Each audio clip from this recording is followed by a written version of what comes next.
పైన హెడ్లైన్ లో అపోస్తలుడైనటువంటి పౌలు ఫిలోమోనుకు రాసినటువంటి ఒక పత్రిక అని ఉంది.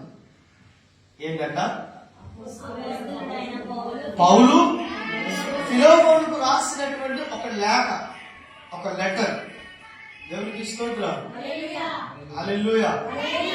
ఈ లేఖ యొక్క భావము, సారాంశం ఒకవేళ మనం ఆలోచన చేస్తే, ఈయన రాస్తూ ఈయన చేస్తున్నటువంటి మాటలు ఒకవేళ పరిశీలన చేస్తే 1వ వచనంలో కనబడుతుంది, క్రీస్తు యేసు ఖైదీనైనటువంటి నేను, నా సహోదరుడైనటువంటి తిమోతియును, మా ప్రియుడకు జత పనివాడు అయినటువంటి నీకు ఈ లేఖను మేము రాస్తా ఉన్నాము. దేవునికి స్తోత్రం. హల్లెలూయా. ఎవరు రాస్తున్నారంట? ఎవరు రాస్తున్నారంట? చెప్పండి. ఖైదీ